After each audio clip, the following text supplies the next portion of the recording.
Hey, what's going on YouTube? Joe here from Metafish. Hey, I just figured it's better to make a video than not make a video, even though I know we're all busy. I'm so busy right now. So I live really close to Midland. That's where the big floods hit, the two dams, Edenville Dam, Sanford Dam.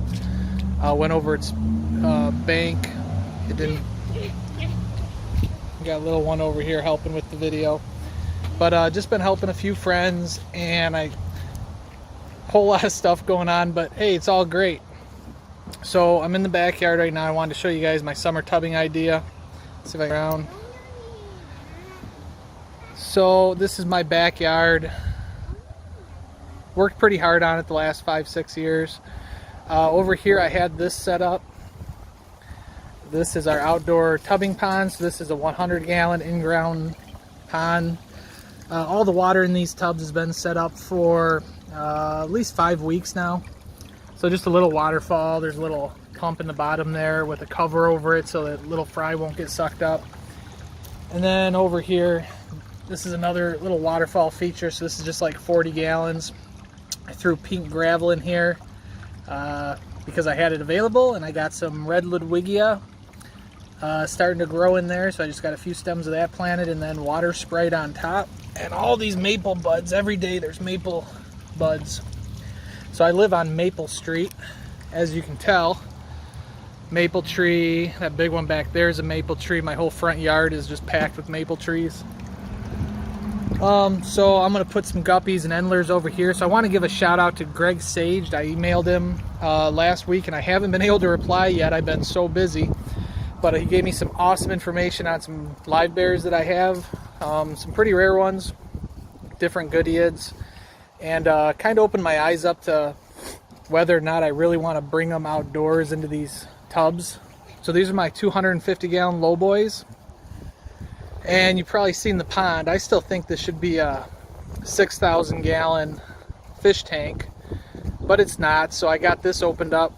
This is to keep the kids happy this winter, or this summer. It's supposed to be 88 degrees tomorrow. So I over-chlorinated this, so I'm working on getting the chlorine level down right now. Make sure it's safe for them. But I have a mini version of 6,000. This is a 600-gallon hot tub. So I wasn't going to show this. I recorded all the footage of me turning this into a fish tank, because this is just a hot tub I picked up off the side of the road. Let me take the covers off here. So that was just a shower door handle. This is just a piece of double wall polycarbonate that I had. And then 2 more shower door handles that were just laying on the side of the road. Big pieces of glass, and they're heavy. So that just helps the polycarbonate from falling, getting blown off.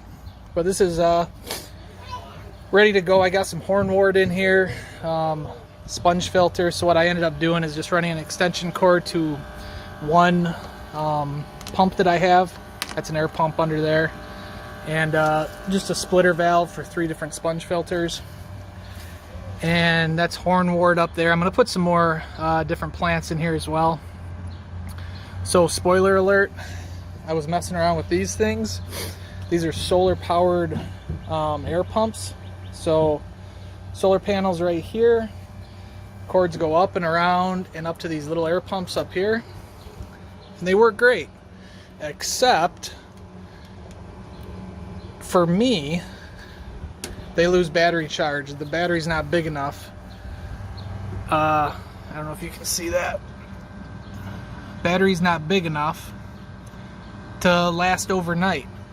Some nights it lasts, sometimes it doesn't, and once these pumps turn off, they don't automatically turn back on when they get charged again. So that was my plan. Instead, I decided to go with an actual electric source. So any questions on this stuff, let me know. You'll see updates on these double 150-gallon tanks. They're 2 foot wide, real tall. Yeah, 250-gallon tanks. And then this is the 600-gallon hot tub. And yeah, just a sponge filter in each one.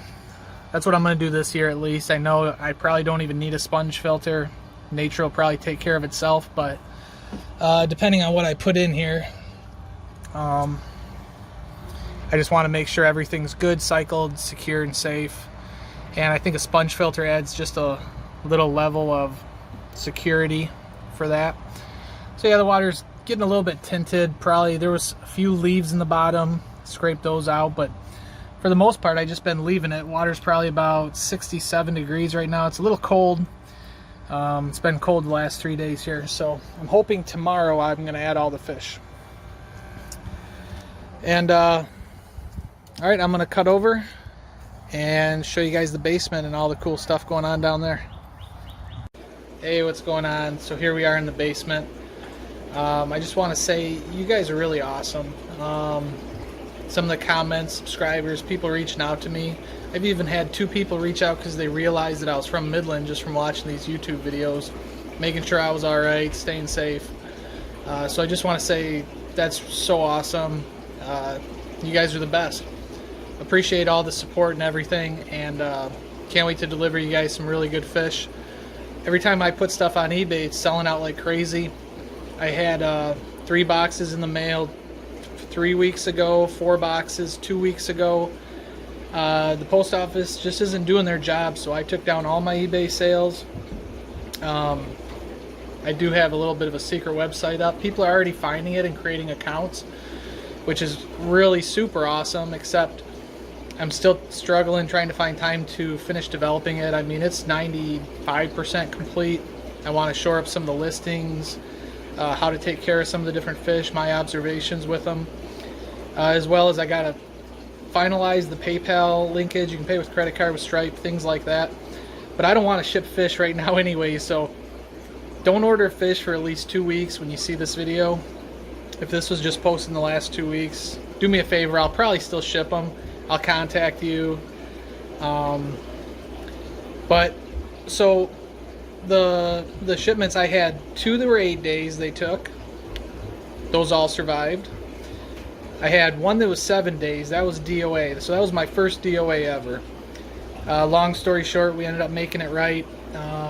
It's a little bit customer fault, a little bit 90% post office fault, 10% customer fault. But it all ended up okay. And then I had a 9 and a 10-day shipment, and those fish all arrived alive and happy. I couldn't believe it. So I'm obviously packing fish right. I'm going to show you guys how I pack in a different video. But this video is already going to be long, so I want to give you a fish room tour before we run out of time. And I move on to the next project. So thank you guys immensely. I appreciate all the love, support, you guys reaching out. Just every comment just means a lot to a small channel like mine. So thanks again. So the guppy pond's doing good. I pulled some of the hornwort, cleared out all the hair algae. Some of this ended up, this is what you've seen in the outdoor tubs. So some muck guppies, they look yellow in this tank, and it's because of all the hornwort and all the light coming down, kind of makes them look yellow. They're not yellow, they're white-bodied red guppies for the most part.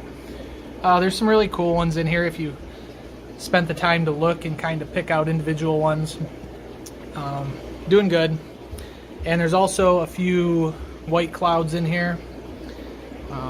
So there's some different guppies that look a little bit like endlers. I have quite a few endler strains as well. But yeah, there's some golden white clouds in here, as well as some Variatus platies, the parrot variety that I got from Anthony Naples. But only the fry survived in here, so I'm waiting for them to get a little bit bigger. Those were in the outdoor tub last year. So down here are going to be the hiding fish, Pundamilla, and I've had a really long day at work, so don't hold the names against me right now. I'm mentally drained. So the white labs, I got my first batch of white labs, and I think 2 more, at least 1 more is holding in this tank. So that's got me really excited. Geophagus brasiliensis. These are the pearl cichlids. They're going to look a lot better than this when they're full grown, but they are a pretty nice fish. Camera never does them justice, but pretty cool Geophagus. They're not a mouth brooder, they're a cave spawner. Probably seen them before. These are a candidate for going out in the outdoor tubs. These are the pineapple swords.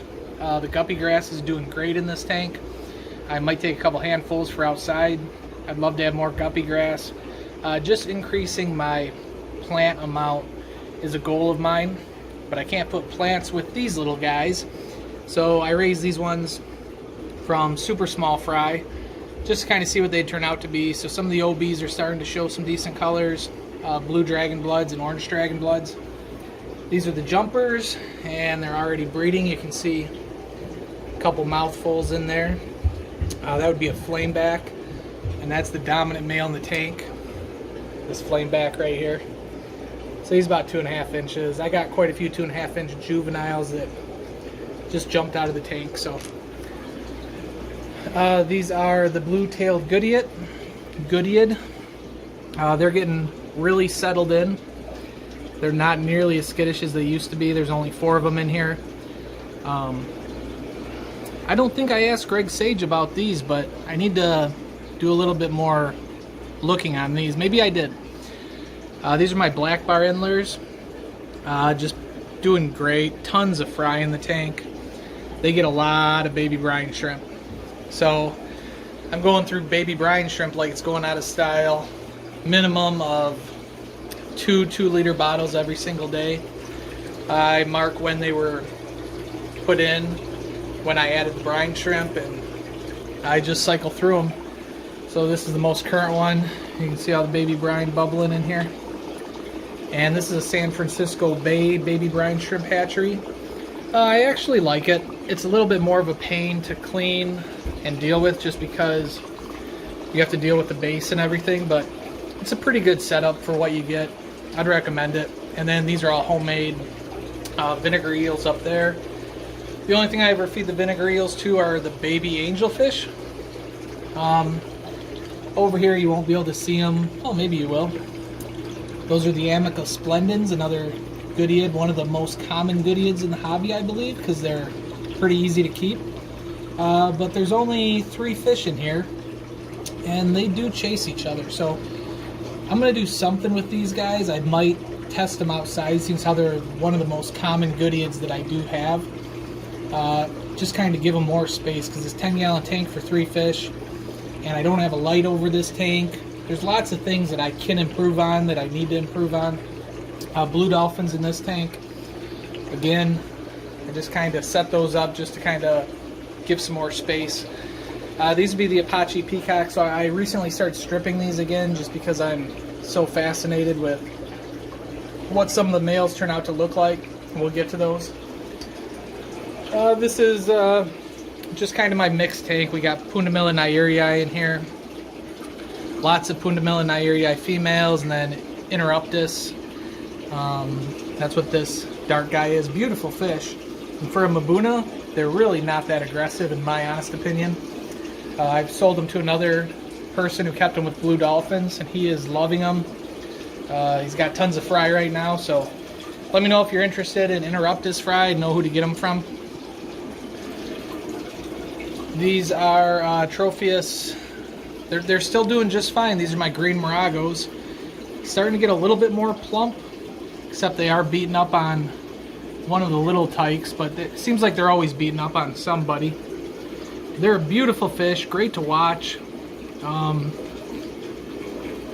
Just got to get them breeding for me. That one male, probably this one right here, he's super aggressive. As soon as you take the camera off him and stop feeding them, I mean, they're not acting usual right now, as you can tell. And then my Tropheus elangi, they're starting to take off a little bit too. I thought I had one holding, but they went through a bout where the male was just beating up on everybody. That's the big male right there. So I'm willing, I want to kind of make room. There's 120 gallons that I don't have time for. I really don't have time to mix these Tropheus up, change everything up. Maybe add them with some other fish. I mean, there's lots of things you can do to try to make things better for this group, and I'm just not into it anymore. I've had not failures, but I'm just not into it. I'm into these guys over here. I'm into my koi angelfish for now, and my gold angelfish. So the golds are super cool. I just got a question about those. Is koi angelfish all I have? No, I got golds too. They're gonna be real nice. That one's got a bent fin there, so that would be one of the cheapest ones on the website. But some of them that have really nice finnage would be a little bit higher. They may look a little bit small, but they're probably close to $half size now. So this is a 110 gallon tank. They're eating machines. They get fed like 5-6 times a day, small feedings. They get a lot of the baby brine shrimp. And this is my second batch of angelfish. So shortly after April, they bred again for me. And I have some of them in there. I don't worry about the algae, even though I do 20% water change every single day. I get the water from this tank. This is just a temperature acclimated tank, so there's no shock to them whatsoever. I think it's overkill, but I'm slowly seeing what angelfish can handle, because as I build up my numbers. And then their brothers and sisters are down here, and those guys are getting pretty good size too, probably quarter size right now. You'll see some that still need to be culled, like that one down there. And I think I figured out why some of these have buoyancy problems. It's probably because I feed them too heavy, like one meal where you overfeed them when they're really small. And you know, I don't know if this is true or not, but it happens with betas, I heard it. So I think it can happen with angelfish too. If you overfeed them, their stomach will push on their swim bladder and cause them swim bladder issues as they grow. So I'm going to work on that. The ones that don't have swim bladder issues should never have swim bladder issues, but I don't know, maybe I damaged 10 or 20% and their stomachs caused swim bladder issues. These are more Apache babies. I don't know if we'll go through every single baby tank here. Did we miss anything? Oh yeah, down here. Alright, so these are my Kenyes. These are a pretty common African cichlid, but you don't see them this big and colored up. So these are my big 3.5 to 4 inch Kenyes. The blue ones are the females, but I have a lot of males in this tank. They're doing great. They don't beat up on each other. This is the rock work of the tank. Nothing too crazy, just enough for them to get away if they want to. Nice fish, but again, they're taking up 110 of my gallons, which I could probably be putting to better use. So you'll see those up on the website. I gotta stop talking about the website. I don't want anybody to buy anything right now. So this is a mixed tank of blue golds, the Protomellus spilantaneus tanzanias, and then you can see the Dimidochromis Dimidochromis strigatus, the little ones there.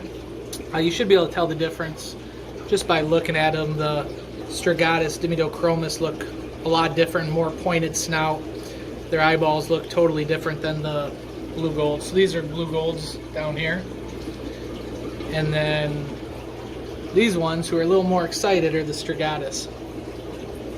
Starting to look pretty good, 1.5 inches. And there's more blue dolphins down there. That was the tank in my previous video that busted a leak on me. So it was leaking out of that back corner. So yeah, I'm just letting the algae build up. I clean the front of the glass once in a while, but I don't have a ton of surface area in this tank, so I just want to make sure I don't have any ammonia spikes, so I don't really mess with the glass. And there's a light right above it, so that causes algae. And just this many fish, it's quite a bit of bio load in the tank. Super happy, healthy, 2 inches plus. I don't know that I've ever had a blue dolphin customer unhappy with how hardy they are and how much they hold their own. And they're an amazing species, honestly. I hope to always keep them. One of those fish that I never want to completely get rid of.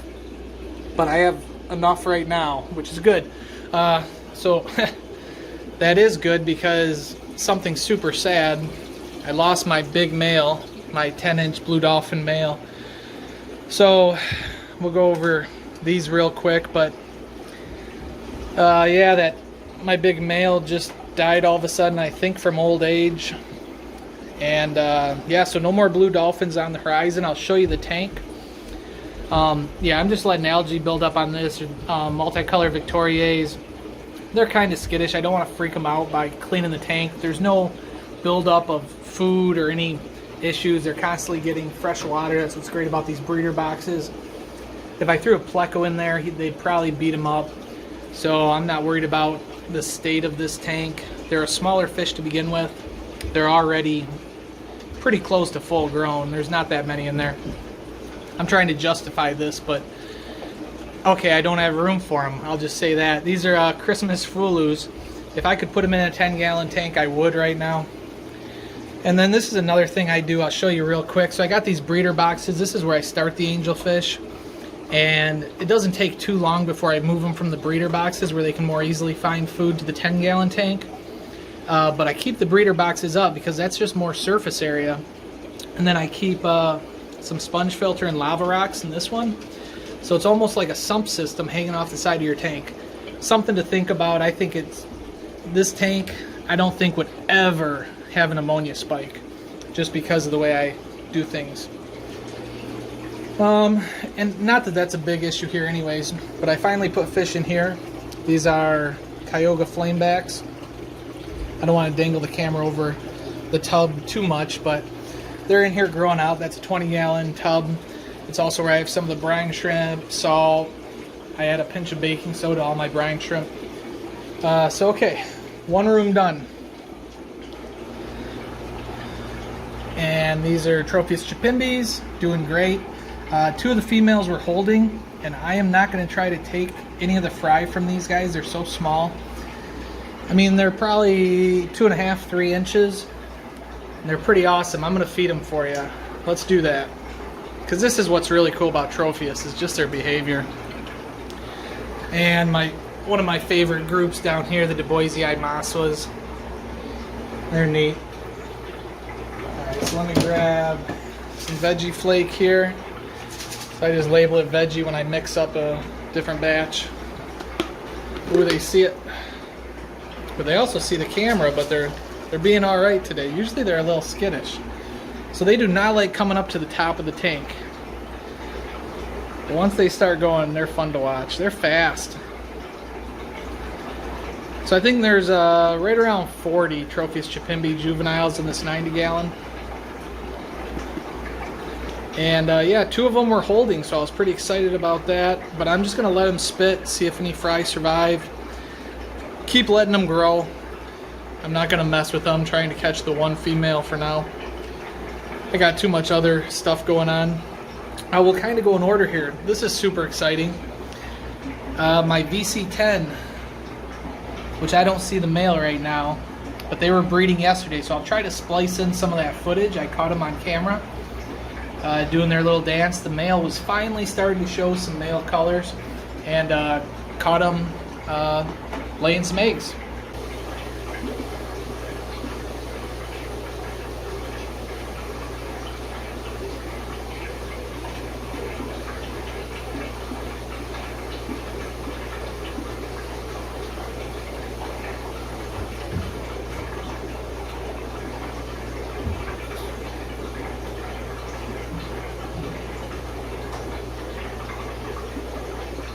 Hoping the female holds for the next 2 weeks, and then I can take them. These are Interruptus fry, multicolor Victoriae. You could probably siphon the bottom on there. There's a little bit of food particle buildup. This is one thing I like to do, is just add a couple little decorations. It makes them feel more secure. You can almost feel some of the different species really settle down when you put decorations in the breeder box. The next day they're not jumping around as much. And you know, if they're that scared and jumping around, it's just not healthy for them. They're going to grow slower. They might have health problems. Yeah, and I think these are just Apache. They're going to go into the Apache peacock tank. I'm just trying to get more juvenile hybrid fish, which are right behind me, which we'll look at. And this is where my big blue boy was, and his females were starting to get pretty restless without him in the tank. So I put my biggest other blue dolphins in here, and they're less than half the size of the big females, and they're doing fine. The females tried to beat them up, and the little guys said, "What are you trying to do?" And they just kind of stood their ground, and now they're good buddies, and now the 2 females aren't beating each other up. So that worked out pretty good. That was this weekend. Up here, he's not very colored up. That's the Dimitochromis strigatus male. He probably gets too much food in this tank, honestly. He's really good at catching anything that goes in this tank. I got a couple more batches of Venustus fry from these females. Got this dragon blood, which I really don't have much use for. He's big though, 6 inches if anybody's in the area. And the daddy Venustus. And this tank does pretty good. Zebra obliquina. I haven't had any issues with this tank, knock on wood, in 4 or 5 months. And it's pretty sparse. I could definitely add a few more bigger fish to it, but they have to be able to hold their own. So That's why I really haven't. I don't like anything that's very risky if I don't have time to deal with it. Taiwan reefs are doing good. There was a female holding. Didn't end up getting a spawn from them though. But they're doing real good. I ended up moving up here a pair of Cyprichromis. Actually, these came from an auction, so they ended up just getting dropped in here. And then I moved the Lulupis from the 75 gallon. You've probably already seen that. I think I did a video on it already. But they're still doing real good.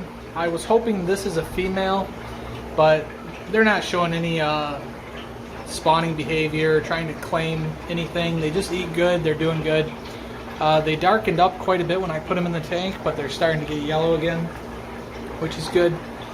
And the blue golds don't like it when I do anything out of the ordinary, but they're not usually this skittish. So finally, there's another one holding in here. They've been pretty slow to breed lately, but really cool fish. Check out the pictures of the male on the website.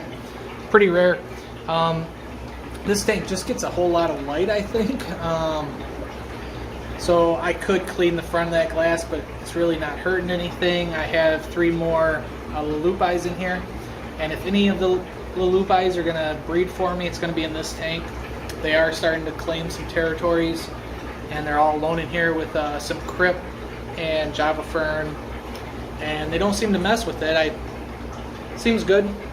And then I got some more Crypt in this tank, another 40-gallon breeder, and these are Geophagus redhead Tapajos. Starting to get some size to them, starting to grow out. There was a couple in here that were showing male colors. Oh, they beat up that Pleco's tail again. I just gave him some green beans yesterday. But all right, moving on. These are Fire Ugandas, so they could use a bigger container, bigger home. And I know if I could just reliably ship these, I could make the room for them. These are Hippo Point salmon, but they're doing just fine. Every single one of them eats. I feed them twice a day, minimum, sometimes 3. These are yellow blaze lithobates. I feel bad even showing these breeder boxes off, because once I move the fish out of here, I'll put baby plecos in here. I'll put a dad with some plecos, and they'll clean this tank spotless, and then I won't have to clean it, and it's actually a good food source for the babies. And like these tanks over here, I can take some of these red snails, as long as it's not with big cichlids. Cichlids kind of mess with them. These are just red ram's horn snails, and I throw them into the tank, and they do a great job of keeping the little breeder boxes clean. So these are Venustus here, starting to grow out. They're getting some size to them, 3/4 inch, which is kind of nice. They're going to need a bigger home soon. Some more Apache, so I'm going to put all the Apache that I have all together and grow them out in a real big tank. These are multicolored Victorias, and with the ram's horn snails, yellow dragon bloods. And then these, hopefully I won't scare them, these are my white lab babies. So I just added some snails to their tank today. So I only got 5 white labs. Those are the Nakata Bay, I believe it is.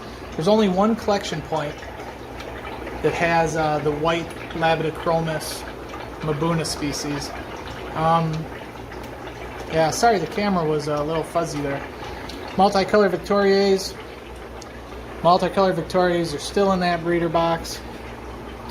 Look at all these plecos. This is one dad. I don't know if it's 1 female's worth of eggs or 2 females worth of eggs, but let's see if I can see the dad in here. But this is my pleco breeding tank. They're starting to get really big. Some of the albinos are probably 3 inches now.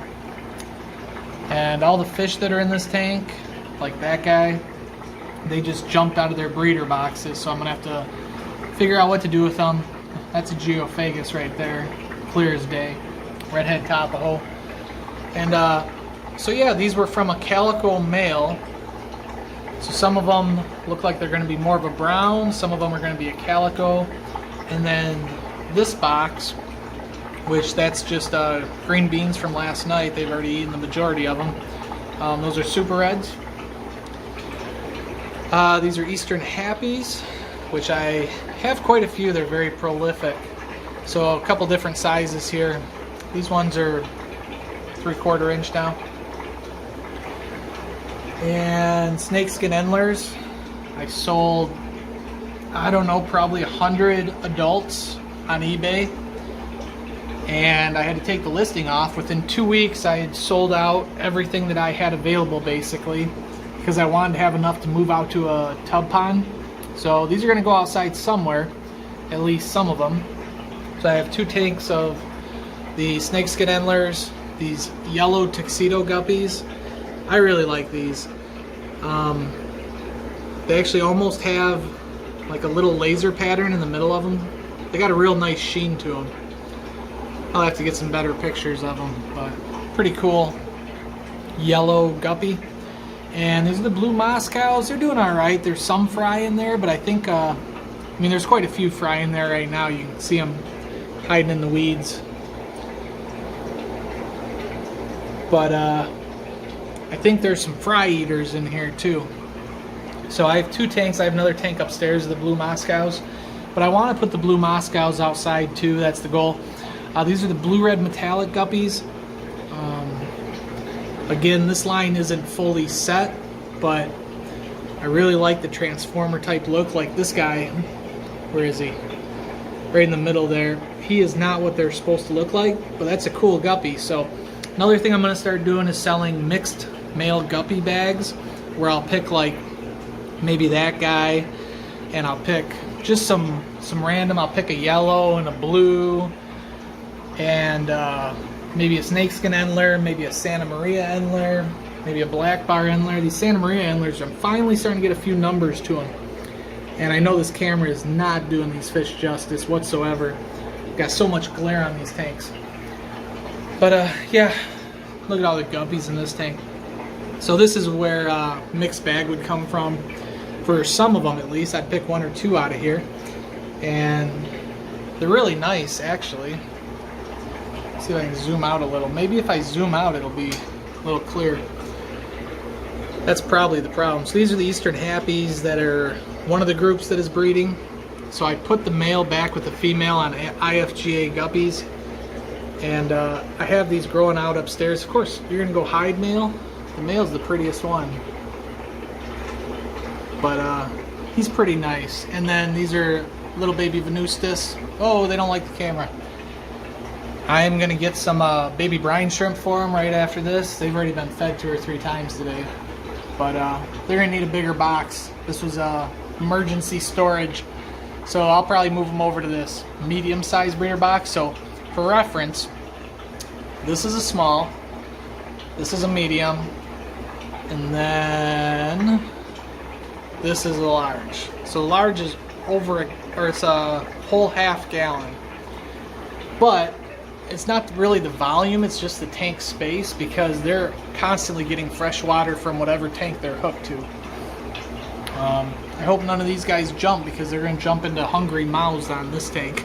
And I try not to do that. I try to put the fish onto a tank that they're not going to get eaten on. These are the red ruby green. Males come and go as far as how good they look. A couple holding in there. I need to thin that herd. That's a few too many fish for a 10-gallon tank. My opinion. It slows down their growth quite a bit. So these are snakeskin orchid endlers. Oh, they don't like the camera either. But they're a neat little endler. The males are super small. Like, those are full-grown males up there. I'll have to get some nicer pictures. Like, for a small desktop tank, I could see these being really awesome. A tank full of these males. And then just some random peacocks and blue dolphins up there. These are grow outs right here. So I have some blue Rilly shrimp in here. And these are black bar endlers growing out. Hornwort and frogbit up top. And you can see I've been feeding that tetracolor granule. I'll have to do another video on that, on how I crush it up and feed it to these guys. So this is duckweed. You can see how small it is. I just cleared out a bunch of it. This was taken over the tank. And that is frogbit. So that's the difference. I prefer the frogbit because it's much smaller. And then there's a couple pieces of water lettuce there too that's bigger. I don't know if you can see it. But yeah, all these tanks have some sort of vegetation. So a lot of Java moss. I think this is Christmas moss. I really couldn't tell you. This tank's doing good. It's Apaches and Dragon Blood, and then the big boy VC10. He makes sure he gets his fill when the food gets dropped into the tank. And down here I had a bunch more blue dolphins, and they're going to be skittish. But these are the yellow blaze. There's 2 yellow blaze males. Let me see if I can zoom in on the one. I don't know if you can see it in the zebra oblique it in. But that's the subdominant one. The dominant one already hid. Yeah, he's down there. These are Tropheus alangi, which were bred from my group, which isn't really breeding anymore for me, I think because of aggression. These guys are doing awesome. They were showing breeding behavior finally. 3.5 inches on those. Everything in this room is basically the same as it's been. These are the cutter eye South American fish, as well as the black acaras, the smaller ones with the big black on. Where's the camera? Right there. These guys, those are the black acaras. So they got a lot of growing to do before they start showing adult formation. I mean, they're not a super beautiful fish, but so far they've been enjoyable. Beauty is in the eye of the beholder, so some people might get super excited about them. So I ended up selling probably 10 of my ruby red males out of this tank. They're the Alona Cara Chipoca collection point. I was told they were F2s, which I believe from seeing the males color up. They're not as bright red as what you would see from a German bred strain of ruby reds. Same species of fish and everything though.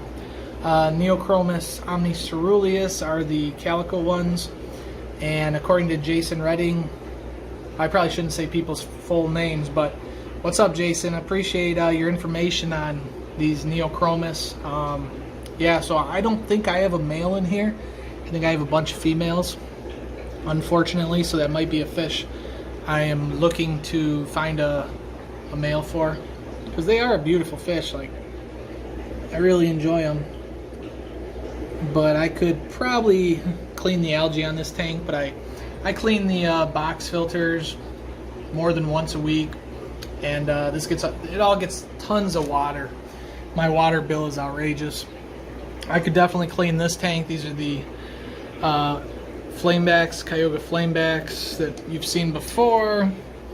Everything's still doing super good, so I haven't really lost too many fish. These are the Eastern Happies,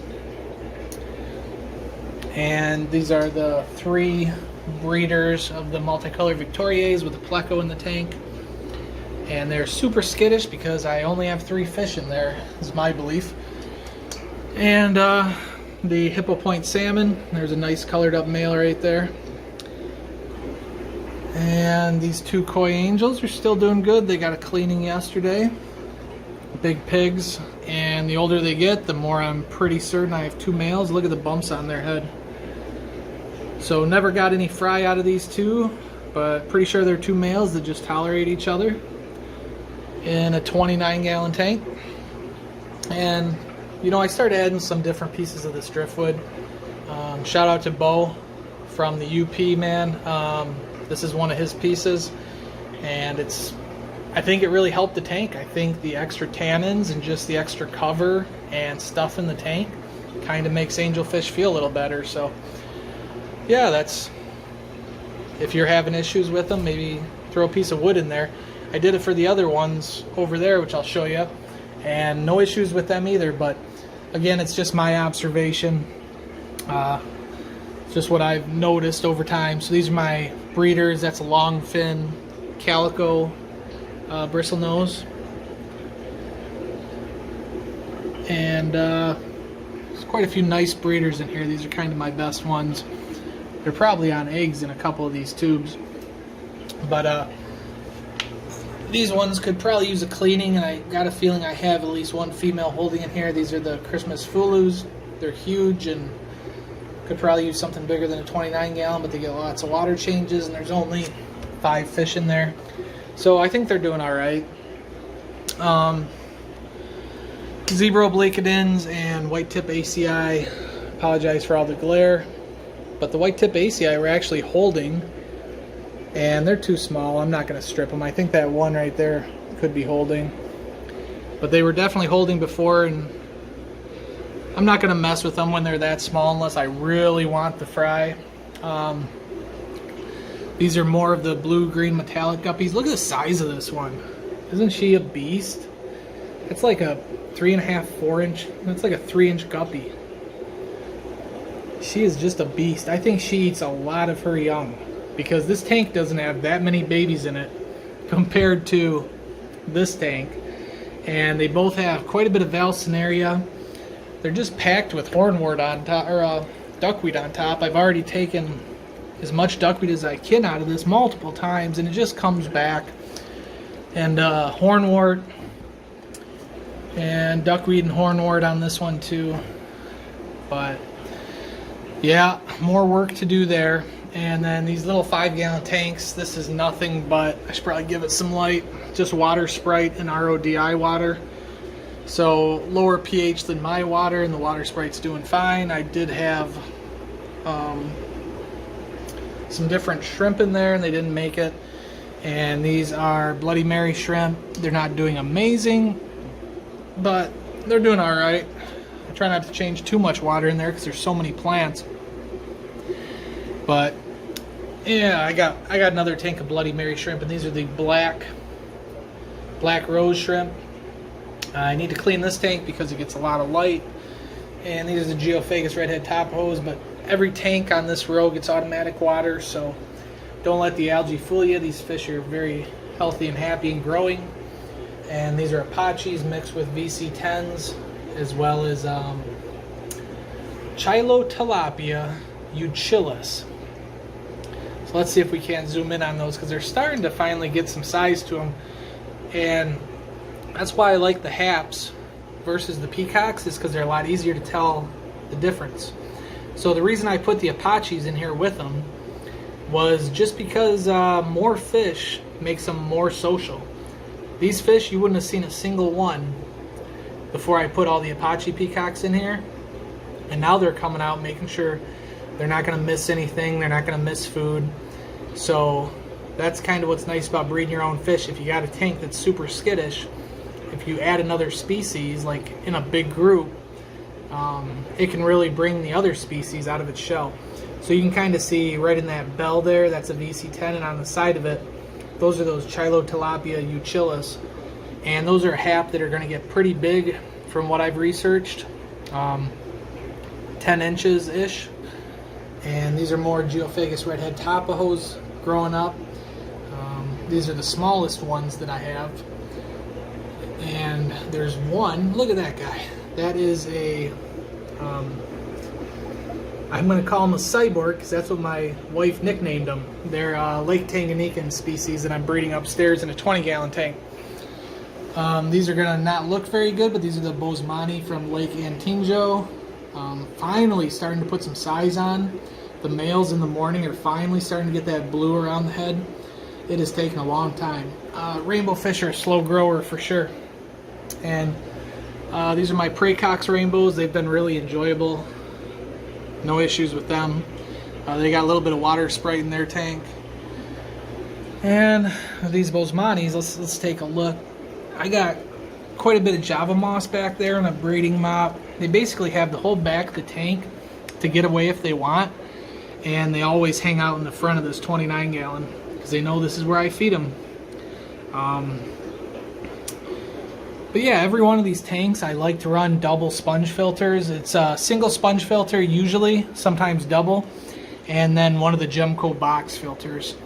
It's worked out really good for me. It's nice to have the backup if one quits. It gives you plenty of time to catch it, and the other one will keep the tank from crashing. I love redundancy. I work in process automation, and the more redundancy you have, the better, because if something can break, it will. It's just a matter of time and when. So these are the threadfin rainbow fish, doing real good. Got a lot of males that are getting to be full size here. Beautiful fish. I know the glare is not doing them any justice. but super pretty fish in person. Blue dolphins, and these are the breeding angelfish. Still doing good. They should breed any day now. Hergonopodium. See, I'm using scientific terms now. Hergonopodium is starting to show a little bit, so any day now they should lay on that slate, and then I have another batch of koi angelfish to raise. And these are the yellow blaze lithobates. Starting to get some size, but again, this is one of those haps that's not going to show very good color until it gets considerably bigger. I might end up taking I might take half this tank and raising them outside. We will see. Lots of decisions to make. These are the biggest Venustus I have, which are getting pretty big. 2.5, 3 inches. I do like the Venustus. Most people like them just because they're so unique, but they're so common too. Every fish store has them. It's the only downside. So the Julidochromis, you got one guy hiding in the corner. I can't really see. And he's gone. Oh no, he's in there, but tank's dirty. I kind of purposefully keep the front of this glass dirty because I think it makes them feel more secure. They actually eat the food a little bit better. Me and Julie's have a love-hate relationship. Same with these guys. These are another group of Hippo Point salmon. I could clean that glass. They're not quite as spookish. But yeah, these are all 20-gallon long, so they're quite deep. Down here, Dimidochromis compressiceps, bred with Apache male. Actually, I don't know if it was a compressicep or a strigatus. I'm thinking it's a strigatus. Either way, it's a hybrid. That fish is holding right there. I'm going to have to get those, because that is going to be a unique fish. And the male's in the back there. Ooh, he's the one who's breeding with her. Look at that. That's awesome. See, if you just pay attention to your fish, you'll catch these things. Oh, he's going to the back again. It's hard for me to zoom in because half my screen's blocked right now. Where is he? He has shown no breeding desire, but that is a Dimidochromis body shape with an Apache. Oh, yeah, he's trying to pull the female out of the group here, and I'm failing at getting it on camera. She's got a mouthful though, so that's exciting to me. I wanted to breed them and get another batch. So now if this guy would show some interest in the ladies, look at him. So that is a blue dragon blood, but isn't he awesome? He's got that orange blaze on the top of him, and he's mostly blue, but all of his fins are orange. And there were a couple, she's probably holding right there. See, that's the problem. You guys got to buy more fish so I can make more cool fish. Cichlids are hard because you have to have so much tank space to raise them. I think cichlids are the most difficult, and the more tank space you have, the faster they grow, the easier it is for you. It's really hard to compete with Florida, but it is fun, and I feel like you guys are getting a higher quality fish that's raised in colder water temperatures.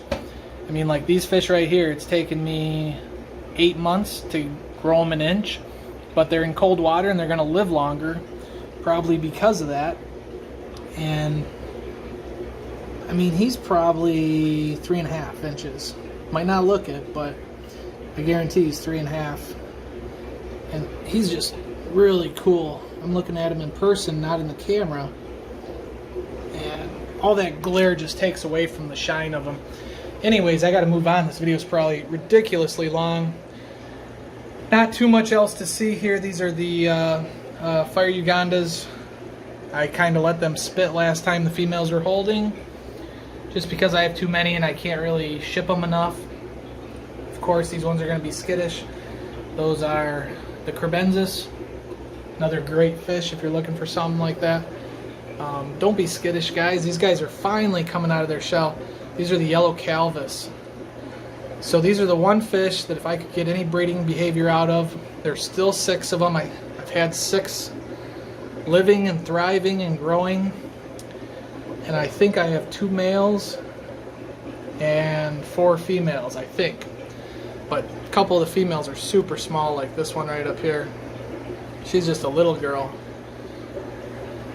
But they all eat, they all come for the tetracolor granules, so it was kind of hard because when I got them, I think they were so used to live foods and frozen foods.